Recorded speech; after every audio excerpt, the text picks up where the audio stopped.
ഇപ്പോൾ നമ്മൾ നിൽക്കുന്നത് വട്ടിയൂർക്കാവ് കുലശേഖരത്തുള്ള നമ്മൾ തന്നെ കൺസ്ട്രക്ട് ചെയ്ത് സോളോ ആർക്കിടെക്ട്സ് ഡിസൈൻ ചെയ്തൊരു പ്രൊജക്റ്റിൻ്റെ മുമ്പിലാണ്. ഇവിടുത്തെ ഒരു ഡിഫറൻ്റ് ആയിട്ട് നമ്മൾ ചെയ്തൊരു കാര്യം എന്ന് വെച്ചാൽ നോർമലി എക്സ്റ്റീരിയർ ക്ലാഡിങ്സോ അല്ലെങ്കിൽ ടെക്സ്ചർ പെയിൻറ്റ്സ് ഒക്കെയാണ് ചെയ്യാറുള്ളത്. പക്ഷേ ഇവിടെ നമ്മൾ ഡൂഡിൽ ആർട്ടാണ് ചെയ്തിട്ടുള്ളത്. ഈ വീടിൻ്റെ ആർക്കിടെക്ട്സ് ആയാലും ഇവിടുത്തെ ക്ലയൻ്റ് ആയാലും അവർ നമ്മുടെ മേലുള്ള ഒരു ട്രസ്റ്റ് കാരണമാണ് ഇത് ചെയ്യാനുള്ളൊരു അവസരം നമുക്ക് കിട്ടിയത്.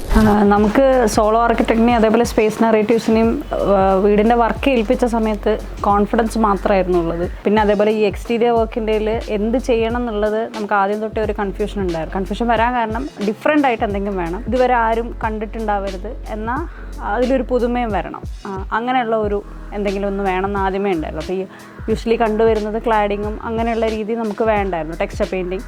അങ്ങനെ സോളോ ആർക്കിടെക്ട്സ് ആണ് നമുക്ക് ഇങ്ങനെ ഒരു വർക്ക് സജസ്റ്റ് ചെയ്തത്. അപ്പം സ്പേസ് നറേറ്റീവ്സിൻ്റെ അടുത്ത് പറഞ്ഞപ്പോൾ അവരും അത് വില്ലിങ് ആയിരുന്നു ചെയ്യാൻ. എല്ലാവരും സൂപ്പർ കോൺഫിഡൻ്റ് ആയിരുന്നു ചെയ്യാൻ.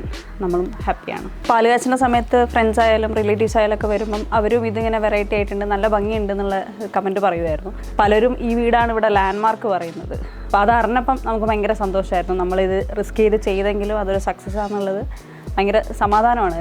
അത്രയും എഫേർട്ട് എടുത്ത് അവരും ചെയ്തതല്ലേ. അപ്പം thanks to space narratives and solo architects.